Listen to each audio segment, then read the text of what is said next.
ഇവൻ ഇവിടെ നിന്ന് ജനിക്കേണ്ടവനേ അല്ല. ഞാൻ ചിരിക്കണോ കരയണോ? എനിക്കൊരു അമ്മാവന്റെ മകളുണ്ടായിരുന്നു, എന്റെ മുറപ്പെണ്ണ് മഹാലക്ഷ്മി. എനിക്ക് ഈ വിശപ്പിന്റെ അസുഖമുള്ള ആളാണേ. ഒരു ദിവസം അമ്മാവന്റെ വീട്ടിൽ ചെന്ന എനിക്ക് ഇച്ചിരി മീൻ കൂട്ടി ചോറിനൊന്നൊരു ആഗ്രഹം ഉണ്ടായിരുന്നു.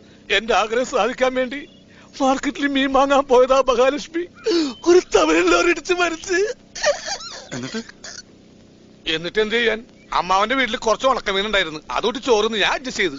പക്ഷെ മഹാലക്ഷ്മിയുടെ മരണത്തോടു കൂടി അമ്മാവൻ തളർന്ന് കിടപ്പിലായി. അതോടെ ആ കുടുംബത്തിന്റെ ചുമതല മുഴുവൻ. അയ്യോ, ഇത്രയും വലിയ സീരിയസ് കോമഡി ഞാൻ ആദ്യമായിട്ടാണ് കേൾക്കുന്നത്.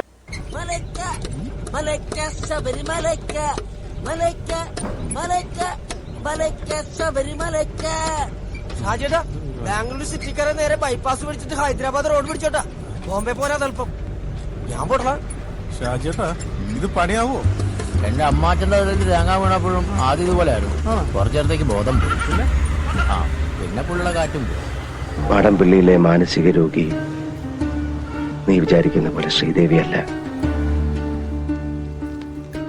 ആ രോഗി നിന്റെ ഗംഗയാണ്. അതാണ് തമിഴത്തിയുടെ പേര്. അപൂർവമായ ഒരു മനോരോഗത്തിന്റെ അഗ്നികുണ്ഡങ്ങൾ ഗംഗയുടെ കണ്ണുകളിൽ ജ്വലിക്കുന്നത് ഞാൻ ആദ്യമായി കണ്ടു. ആ നിമിഷങ്ങളിൽ ഒരു നിമിഷം ഗംഗ നാഗവല്ലിയായി മാറുകയായിരുന്നു. പഴമക്കാരിതിനെ ബാധ കൂടിയതാണെന്നൊക്കെ പറയും. ഞാൻ വേറെ വരവരാതില്ല, തൂക്കിയെടു നിന്നെ ചെവരിലടി.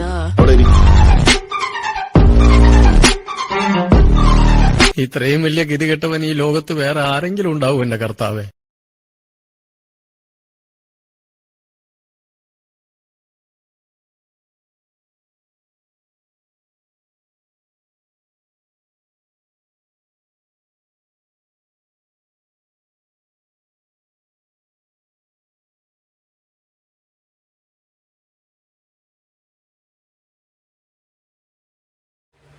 അല്പം പുട്ട് കഴിച്ചിട്ടാവാം.